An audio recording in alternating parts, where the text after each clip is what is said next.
damos inicio a nuestra sesión del día de hoy, correspondiente a la asignatura de Hacienda Pública. En el día de hoy seguiremos hablando sobre el derecho presupuestal y el derecho tributario.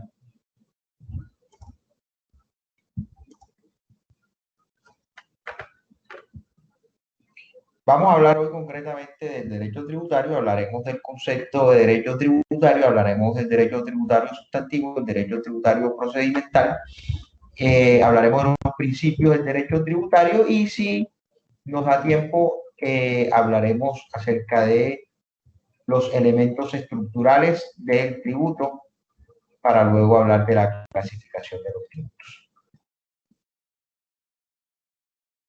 Entonces, el derecho tributario o derecho fiscal es una rama del derecho público que estudia las normas jurídicas a través de las cuales el Estado ejerce su poder tributario, con el propósito de obtener de los particulares ingresos que sirvan para sufragar el gasto público, para aliviar o contribuir con el gasto.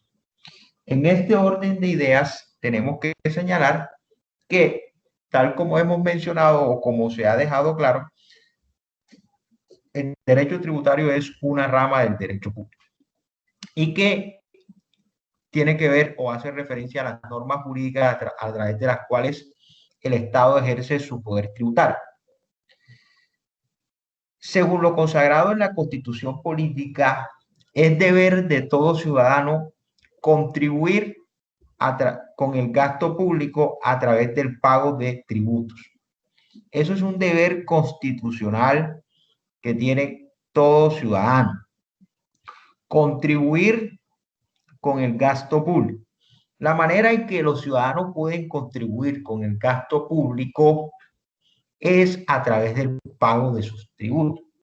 Por eso es importante que cada ciudadano entienda la necesidad y el deber que le asiste de pagar los tributos de manera oportuna, porque esa es la manera en que se financia el gasto público. Y entiéndase por gasto público aquellos dineros que requiere el Estado, no solo para su funcionamiento, sino para satisfacer necesidades de carácter general y para implementar las políticas que ha señalado cada gobierno. En otras palabras, aquellas políticas que van establecidas en el plan de desarrollo. Recuerde que habíamos dicho en sesiones anteriores que el presupuesto está directamente ligado al plan de desarrollo y que ese presupuesto tiene un presupuesto de gastos y ese presupuesto de gastos se divide en gastos de funcionamiento y en gastos de inversión. Entonces, unos son los gastos de funcionamiento, que son aquellos gastos que son necesarios para que la administración pueda operar o pueda funcionar. Entiéndase, pago de servicios públicos, pago de nóminas de empleados, pago de arriendos de locales donde funcionen las oficinas, etc. Entiéndase por gastos de inversión aquellos gastos que van dirigidos a satisfacer intereses de carácter general o a invertir en las políticas públicas fijadas en el plan de desarrollo social. Políticas públicas que pueden estar encaminadas a educación, salud, convivencia social, etcétera, seguridad ciudadana, etcétera. Entonces, esto tenemos que tenerlo absolutamente claro, que ese gasto se financia con los tributos que pagan los administrados. Entonces, el derecho tributario, a su vez, está integrado por una parte sustancial y una parte sustancial. Se entiende por derecho tributario sustancial o material aquel que está integrado por el conjunto de normas que definen los supuestos de las obligaciones tributarias y los sujetos desde una concepción de la obligación. Ahora bien, entonces cuando hablamos de el derecho sustantivo, sustancial tributario, hablamos o hacemos referencia a aquellas normas que fijan los conceptos o los elementos base del tributo. Concretamente, los elementos base del tributo, como vamos a ver más adelante, son 5. tenemos que están compuestos por un sujeto activo, que viene siendo el titular del derecho sobre el tributo, un sujeto pasivo, que viene siendo la persona obligada a pagar el tributo, una base gravable, que es la suma o el valor, si es un objeto, a la cual se le aplica la tarifa eh, para que se pueda sacar el valor de a pagar por concepto de tributo. Tenemos la base gravable, tenemos la tarifa como otro elemento estructural del tributo, que es un porcentaje que se aplica a la base gravable y del cual resulta el valor a cargo por concepto del tributo. Y tenemos el hecho generador del tributo, que es el supuesto fáctico o jurídico que, una vez desarrollado por el sujeto pasivo, causa el pago del tributo. Más adelante, entonces, explicaremos con más detenimiento estos elementos estructurales del tributo, colocando unos ejemplos muy puntuales para comprensión de todos los estudiantes. El derecho procedimental, entonces, es el conjunto de pasos o procedimientos que sigue la administración tributaria para hacer efectivo la recuperación de los recursos fiscales, que son de obligatorio cumplimiento para los contribuyentes. Igualmente hacen parte los principios tributarios constitucionales, las fuentes del derecho tributario, las sanciones tributarias, las exenciones tributarias, los procedimientos de cobro, determinación, fiscalización, discusión, seguidos por la administración tributaria. Todos estos procesos los vamos a estudiar más adelante. ¿En qué consisten las exenciones tributarias, las exoneraciones tributarias? ¿En qué consiste en la exclusión o no sujeción del tributo? ¿En qué consiste el proceso de determinación del tributo? ¿En qué consiste el proceso de fiscalización del tributo? ¿Cuál es la etapa y en qué consiste la etapa de discusión de los tributos? ¿Y en qué consiste la administración del tributo general? Todo eso lo vamos a estudiar más adelante de manera detallada. Entonces, seguimos. Veamos entonces los principios del derecho tributario. ¿Cuáles son los principios del derecho tributario? La actividad impositiva del Estado se encuentra orientada por 4 principios definidos en el artículo 363 de la Constitución Política, y que para nuestros efectos transcribo a continuación. Son: el sistema tributario, dice el artículo 363, el sistema tributario se funda en los principios de 1. Equidad; 2. Eficiencia; 3. Progresividad; y luego dice: las leyes tributarias no se aplicarán con retroactividad, es decir, irretroactividad. Son 4 principios: equidad, eficacia, progresividad e irretroactividad de las normas tributarias. Ahí están los 4 principios. Sin embargo, hay más, pero esos son los principios constitucionales. Entonces, en este orden de ideas, tenemos que señalar que cuando el Estado ejerce su potestad tributaria, es una potestad que se le ha concedido al Estado en ejercicio de sus potestades de imperio. Es decir, el Estado puede exigir de los ciudadanos, de los contribuyentes, el pago obligatorio de impuestos, sin que los ciudadanos estén facultados o puedan decidir si lo pagan o no. Es algo obligatorio una vez se causa el impuesto. Entonces, es una facultad que ejerce el Estado en ejercicio de sus potestades de imperio. Hablemos de un principio también señalado en la Constitución Política, como es el principio de certeza del tributo. En virtud del principio de certeza del tributo, encontramos que todo tributo debe ser claro y determinado.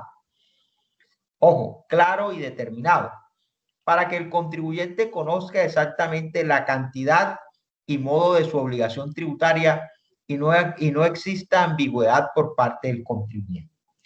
Cuando hablamos del principio de certeza del tributo, tenemos que entender que los tributos vienen consagrados en la ley.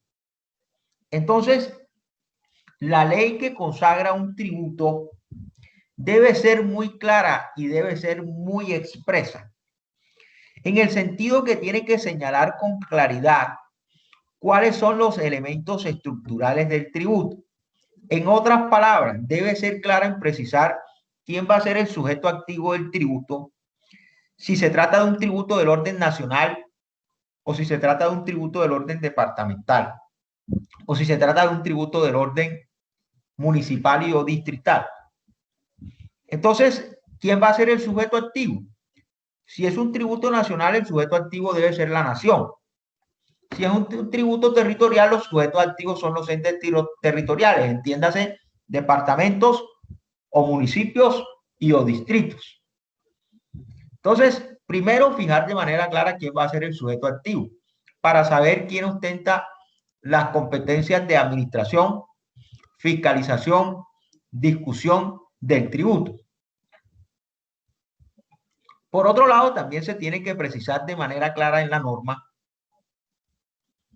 quiénes van a ser los sujetos pasivos de ese tributo, quiénes van a ser las personas obligadas a pagar el tributo o sobre quién recae la obligación tributaria. En ese sentido, tendrá que fijar si recae sobre personas naturales y sobre personas jurídicas, o si solamente recae sobre personas naturales, o si solo recae sobre personas jurídicas, o si solamente recae sobre personas que realicen alguna actividad, como por ejemplo el impuesto de industria y comercio, que recae sobre aquellas personas que realicen actividades empresariales o comerciales, industriales o comerciales, o aquellas personas que ostenten determinada calidad o que recaigan sobre personas que ostenten la propiedad de determinadas cosas u objetos o bienes, como es el caso del impuesto predial, que recae sobre los propietarios de un bien inmueble en determinada jurisdicción. Entonces se tiene que señalar de manera clara sobre quién recae y eso no puede dar lugar a ambigüedades. Si a mí me dice que recae sobre personas naturales, yo no tengo por qué cobrarle el tributo a personas jurídicas. Si a mí me dice que recae sobre personas que desarrollen la actividad comercial e industrial, yo no tengo por qué cobrarle el tributo a personas que no desarrollen una actividad comercial o industrial. Si me dice que el tributo recae sobre los propietarios o poseedores de bienes inmuebles, yo no tengo por qué cobrarle el tributo a los arrendatarios o meros tenedores. Entonces se tiene que definir de manera clara. Hay una discusión hoy en día respecto a eso. Por ejemplo, hay algunas normas tributarias que fijan que el sujeto pasivo serán las personas naturales y jurídicas. Pero hay algunas figuras jurídicas a las cuales el legislador le ha dado capacidad legal para contratar, pero que no son personas jurídicas ni son personas naturales. Por ejemplo, el caso de los consorcios y las uniones temporales no son personas jurídicas, no tienen personalidad jurídica. Sin embargo, en virtud de lo señalado en el artículo 7 de la Ley 80 de 1993, el legislador le dio a ellos capacidad para contratar. De tal manera que los consorcios y las uniones temporales pueden contratar con el Estado y pueden contratar con terceros. Sin embargo, no tienen personalidad jurídica. Entonces, cuando una norma te dice que el sujeto pasivo son las personas naturales o jurídicas, luego entonces te está excluyendo aquellas personas que no siendo naturales ni jurídicas tienen capacidad para contratar. Y entonces hay una situación allí porque le vienen cobrando algunos tributos a las personas jurídicas, a los consorcios y uniones temporales y eso no está determinado. Si quieren grabarlo, tienen que decir, son sujetos pasivos las personas naturales, jurídicas, los consorcios, las uniones temporales, los patrimonios autónomos, las sociedades de hecho, etcétera. Aquellos que no teniendo personalidad jurídica tienen competencia para contratar. ¿Sí estamos claros hasta allí, más o menos? Braille, ¿cómo vamos? Claro, claro. Bueno, seguimos.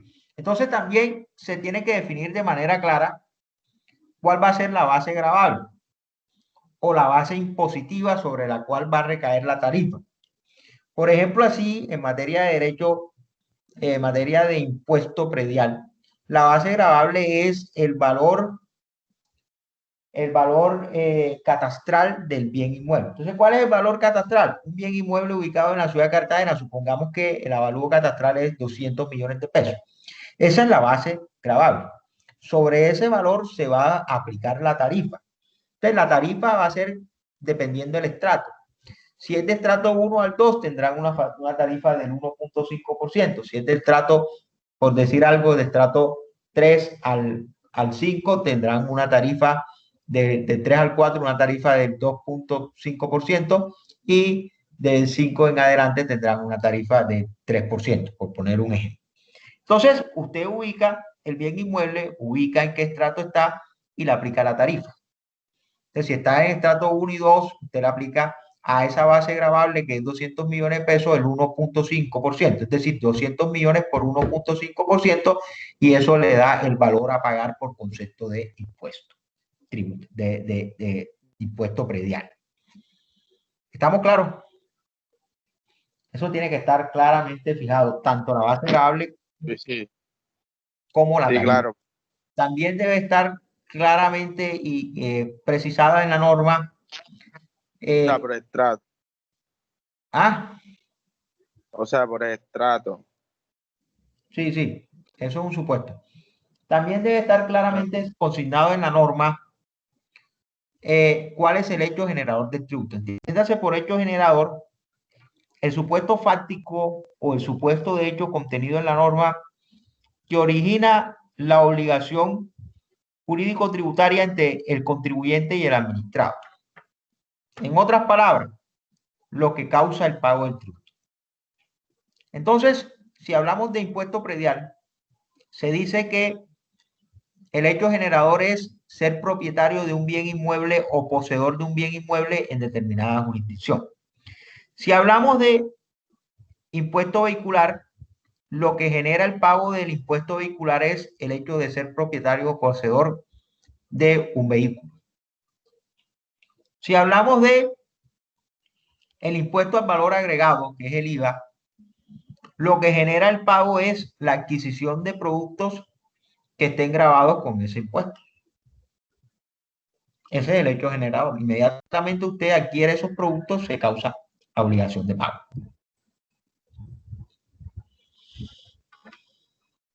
Entonces, en eso consiste el principio de certeza del tributo, en que el tributo tiene que ser claro y expreso.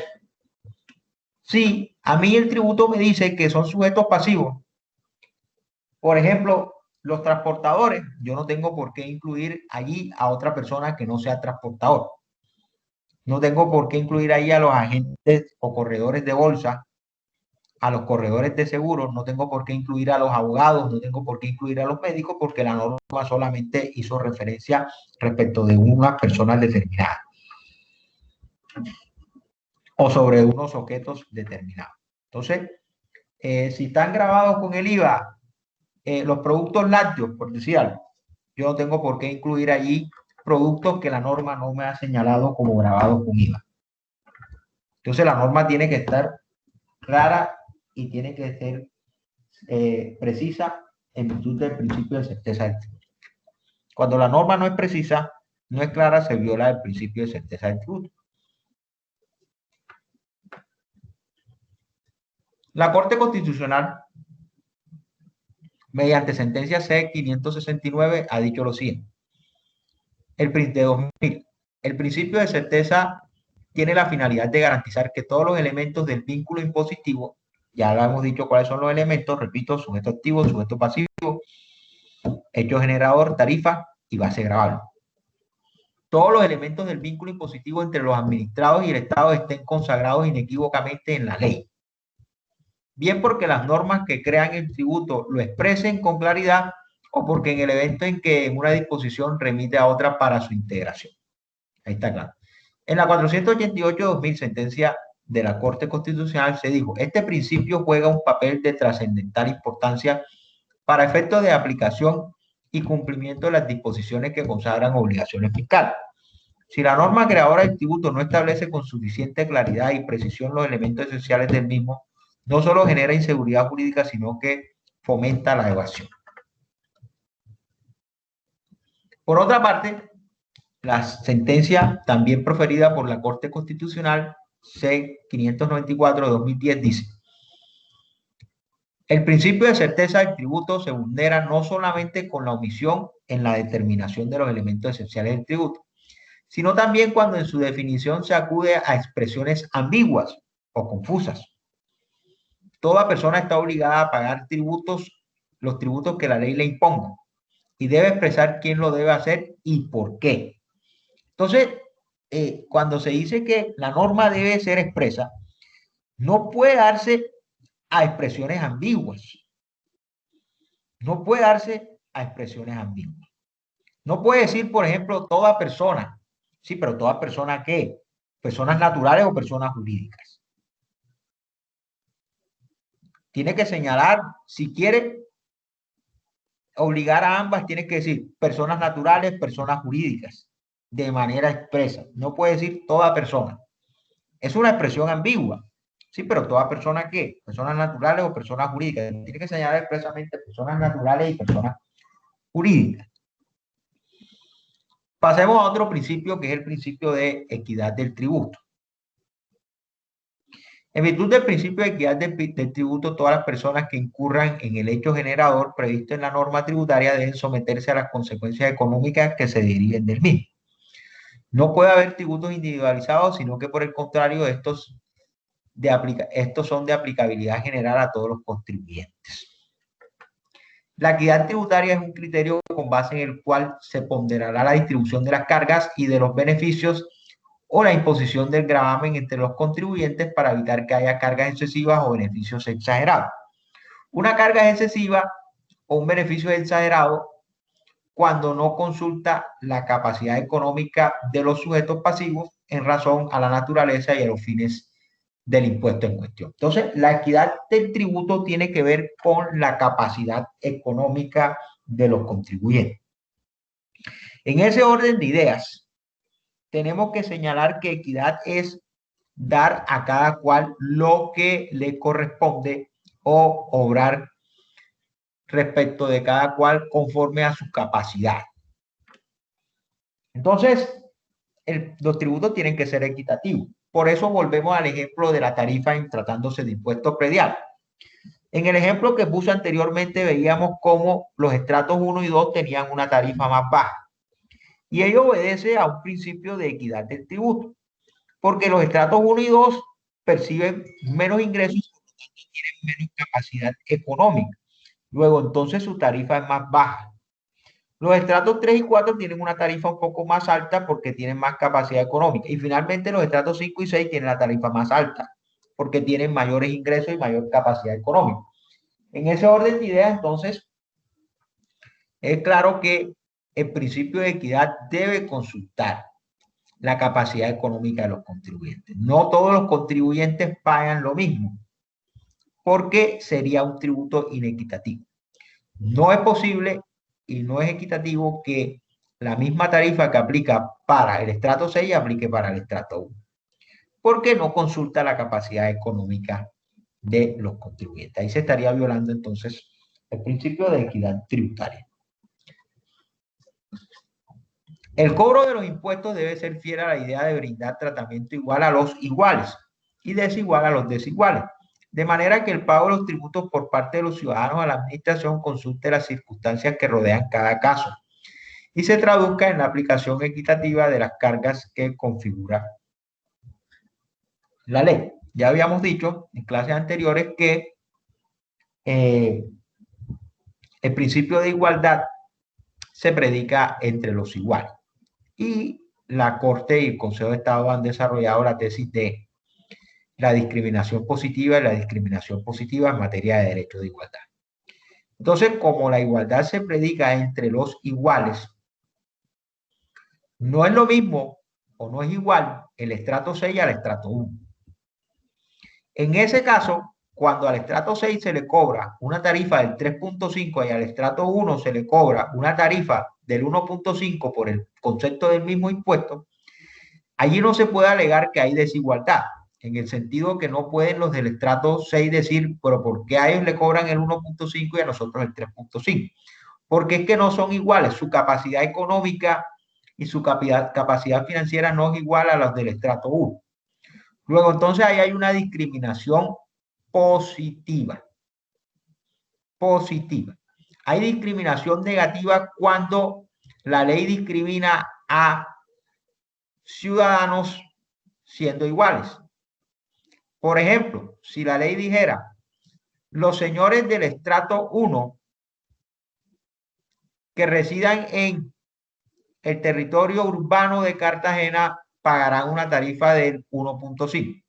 Pero aquellos que residan en las islas, La Boquilla, Manzanillo del Mar, que son corregimientos de Cartagena, pagarán el 1%.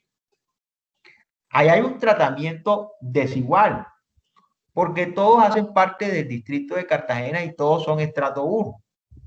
Entonces ahí sí se configura un trato preferencial y una discriminación negativa. ¿Vamos claros hasta allí, Brain? Sí. Seguimos.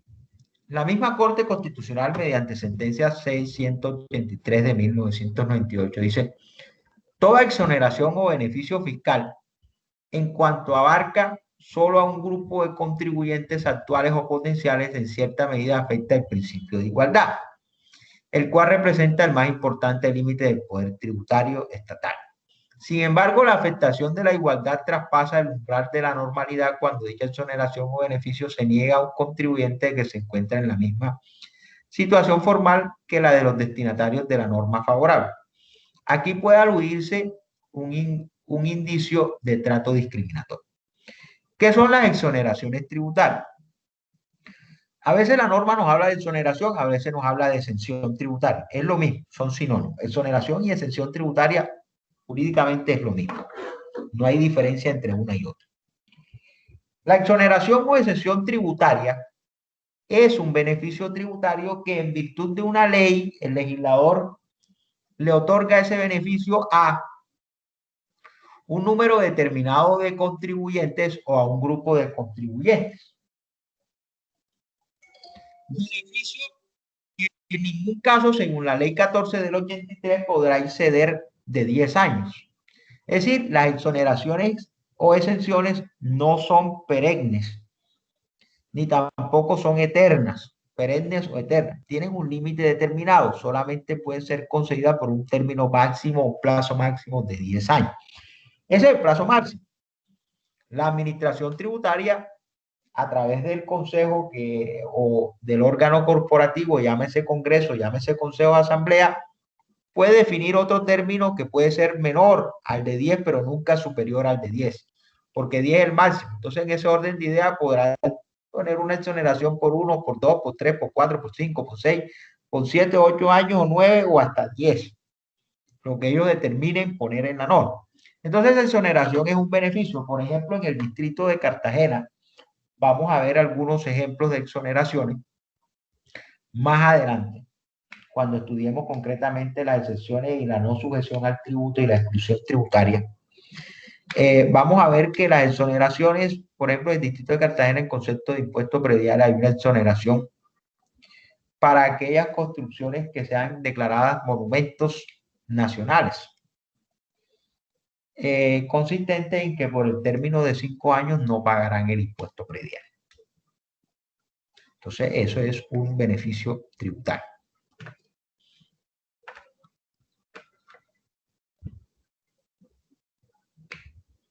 Ese beneficio tributario rompe la igualdad cuando, por ejemplo, si el acto administrativo, la norma dice que solamente el beneficio será para los bienes que se han declarado monumentos nacionales y que estén ubicados en el centro de Cartagena. Ahí hay un trato discriminatorio frente a otros bienes que han sido declarados monumentos nacionales que pueden estar ubicados, por ejemplo, en Manga, como la Casa Román, como la Casa Cobo, en Marbella hay otros monumentos o inmuebles que han sido declarados monumentos nacionales. Entonces, si solamente el decreto dijera los ubicados, ahí hay un tratamiento desigual porque entre un grupo determinado, que son los bienes inmuebles declarados patrimonio nacional, hay preferencia frente a unos y discriminación frente a otros. Solamente se prefiere a los del centro y se discrimina a los de otros sectores. Eso allí rompe el principio de igualdad y de frontera de equidad tributaria. El principio de predeterminación del tributo.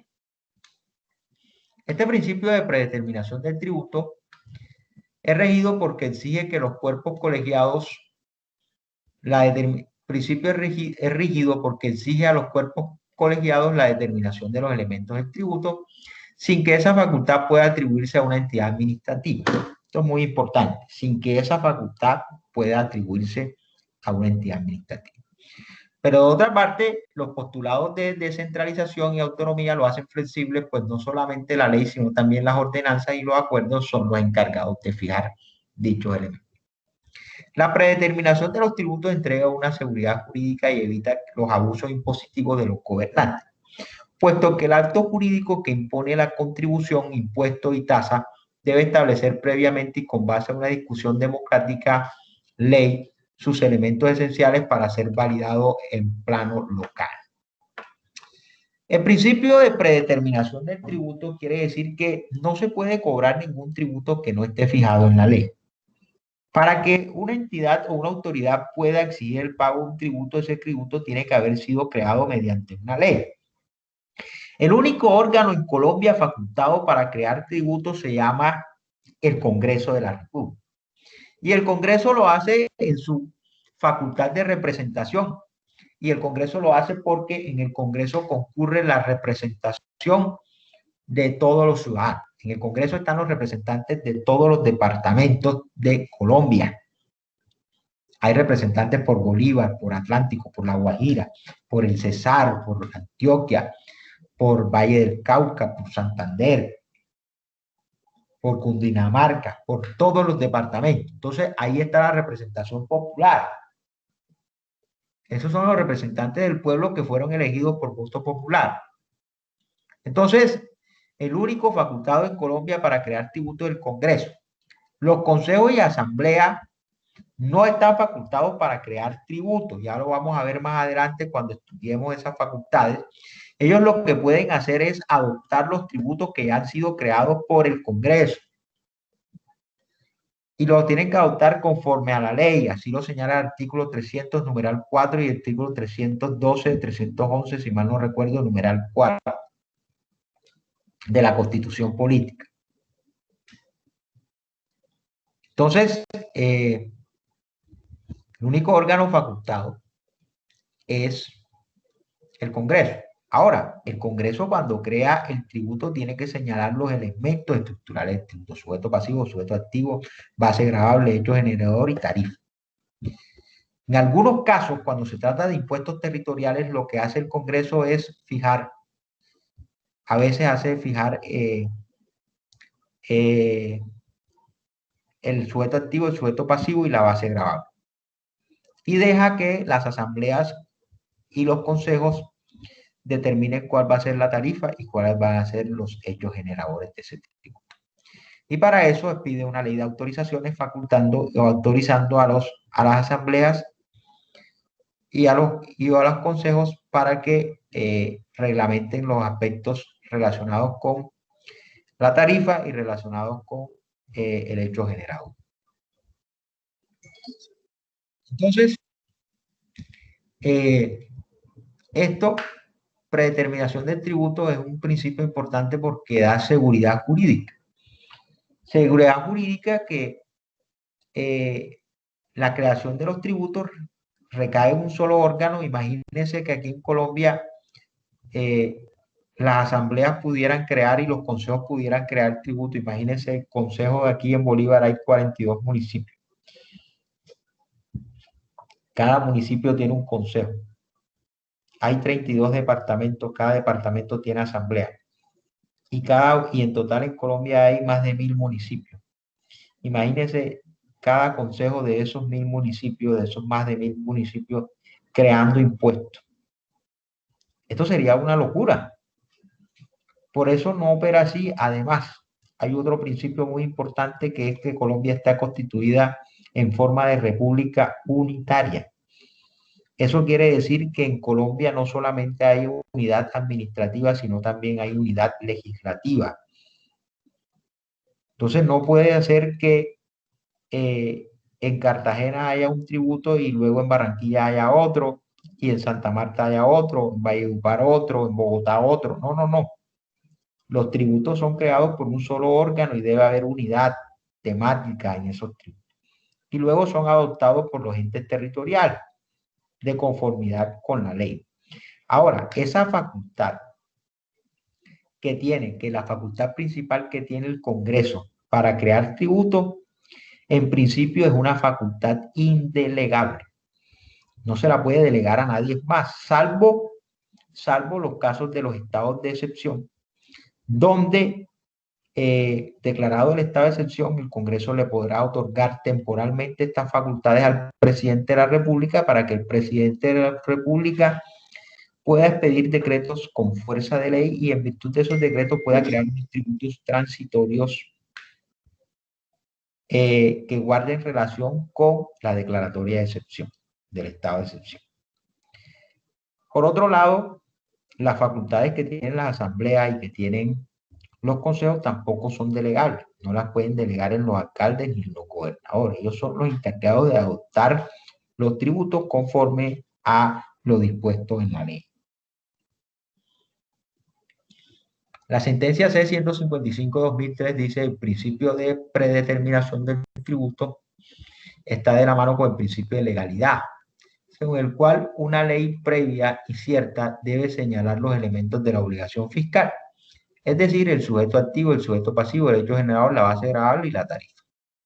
En la medida que haya predeterminación del tributo, el principio de legalidad brinda seguridad a los ciudadanos frente a sus obligaciones fiscales. Con ello se otorga una debida protección a la garantía fundamental al principio de legalidad. Estamos claros hasta ahí. Legalidad del tributo. La legalidad del tributo es muy cercano a el principio de predeterminación del tributo. ¿Por qué? Porque la legalidad del tributo lo que dice es que no hay tributo sin ley. No se puede cobrar un tributo que no esté autorizado por la ley. Y la ley la expide el Congreso de la República. Entonces, los consejos, las asambleas municipales no pueden crear tributos, ni por acuerdos ni por ordenanza. El tributo tiene que estar creado por la ley y la ley la expide el Congreso. Luego, las ordenanzas y los acuerdos que expiden los respectivos consejos y asambleas lo hacen en virtud o para adoptar los impuestos o tributos ya creados por la ley. La atribución reconocida a las autoridades para creación, regulación de cargas impositivas debe respetar el principio de reserva legal, expresado en el aforismo nullum tributum sin ley, que quiere decir sin ley no hay tributo. Señala tanto la necesidad de un acto del legislador para la creación de gravámenes como el respeto al supuesto político de la presentación, por virtud del cual la creación del impuesto va de la mano del consentimiento directo e indirecto de la colectividad. Les decía entonces que el único órgano facultado para crear tributos en Colombia es el Congreso de la República. Esa es la facultad directa que ellos tienen. Los consejos y la asamblea tienen una facultad derivada y esa facultad deriva de la ley.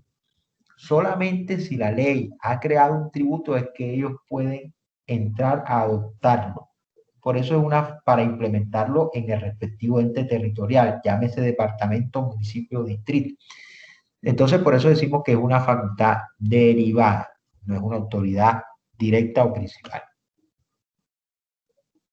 El principio de legalidad tributaria ha señalado que este comprende al menos tres aspectos. De un lado, este principio incorpora en la doctrina, Este principio incorpora lo que la doctrina ha denominado el principio de representación popular, como quiera que, como ya hemos dicho, en el Congreso de la República está representada toda la población porque hay representantes de todos los departamentos, según el cual no puede haber impuestos sin representación y de los eventuales afectados. Por ello, la Constitución autoriza únicamente a las corporaciones de representación pluralista, en este caso, Congreso de la República, asambleas departamentales y consejos municipales y distritales, como el Congreso, la Asamblea y los consejos, a imponer las contribuciones fiscales y parafiscales, bajo el entendido de las precisiones que hemos hecho, que el Congreso es el que crea la ley y los consejos y la Asamblea lo que hacen es adoptarla para implementarla en sus respectivos municipios de conformidad con lo ya establecido en la ley. De otro lado, la Carta, ya tenemos que entonces tenemos el principio de la representación ahí. De otro lado, la Carta consagra el principio de predeterminación de los tributos, ya que fija los elementos mínimos que deben contener el acto jurídico que impone la contribución para poder ser válido, puesto que ordena que tal acto debe señalar los sujetos activos y pasivos de la obligación tributaria, así como los hechos, las bases gravables y las tarifas. Eso lo señala el artículo 338 de la Constitución Política. Y finalmente, la Constitución autoriza a las entidades territoriales a establecer tributos y contribuciones, pero de conformidad con la Constitución y la ley.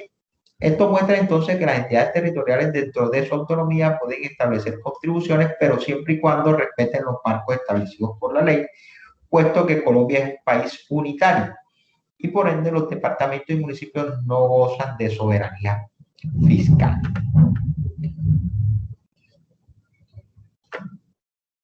En otra sentencia, la Corte Constitucional dijo lo siguiente: sin perjuicio del principio de autonomía territorial, las asambleas y consejos son titulares de facultades tributarias dentro de una escala jerárquica que erige en su cúpula al Congreso de la República. Ya le dije que el Congreso de la República es el órgano que tiene la facultad principal.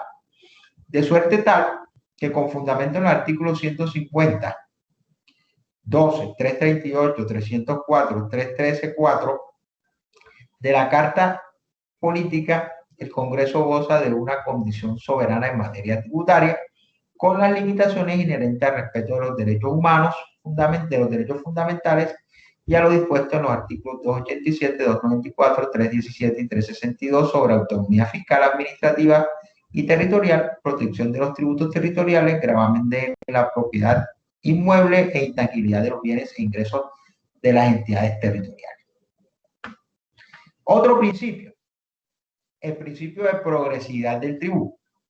El principio de progresividad del tributo hace referencia al reparto de la carga tributaria entre los diferentes obligados a su pago, según la capacidad contributiva de la que disponen, es decir, con un criterio de análisis de la proporción del aporte total de cada contribuyente en relación con su capacidad contributiva. Quien más tiene es quien más paga. Esto va muy ligado. El principio de progresividad va muy de la mano con el principio de equidad tributaria. En ese sentido, quien más tiene, más paga.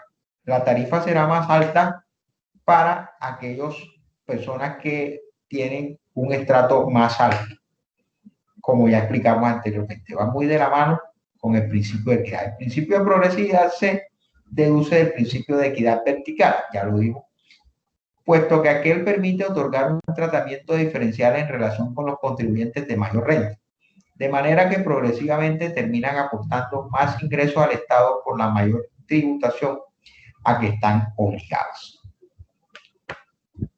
El principio de progresividad dispone que quienes tienen mayor patrimonio y perciben mayores ingresos aporten en mayor proporción al financiamiento de los gastos del Estado. Es decir, se trata de que la carga tributaria sea mayor entre mayores sean los ingresos y el patrimonio del contribuyente, y menor entre menos ingresos perciba el contribuyente. El principio de irretroactividad del tributo. En virtud de este principio, la ley tributaria es una garantía de estabilidad de las situaciones económicas y patrimoniales que se puede haber configurado en un momento dado. Es decir, las leyes que se promuevan o promulguen y que sean de naturaleza tributaria no rigen hacia atrás. Tienen efectos ex nunc, es decir, hacia el futuro. Por ningún caso tendrán efectos ex tu, es decir, hacia atrás. Entonces, las normas tributarias tienen efectos ex nu. El principio de favorabilidad se aplica para una disposición favorable en una norma nueva no contenida en la norma anterior. Tiene plena aplicación en materia penal e inclusive laboral, pero en tributos no existe. No debe confundirse con la existencia de la amnistía tributaria. Entonces, en materia tributaria no existe el principio de favorabilidad. El principio de favorabilidad debe diferenciarse del principio de la condición más favorable. El principio de favorabilidad se aplica cuando hay coexistencia de normas que regulan una misma situación o una situación semejante. Entonces, cuando esas normas coexisten o existen simultáneamente, allí se aplicará la norma más favorable. Pero repito, esto no aplica en materia tributaria.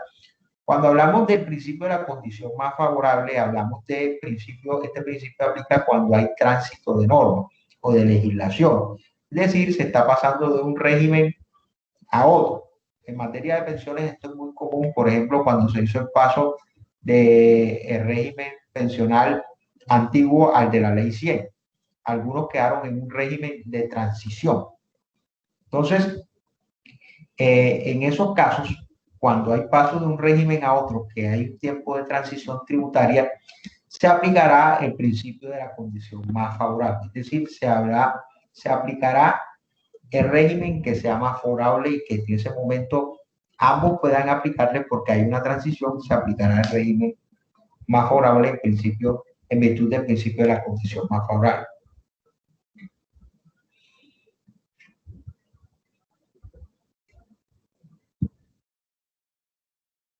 Bueno, dejemos hasta allí por el día de hoy y en la próxima clase hablaremos entonces de la clasificación de los tributos.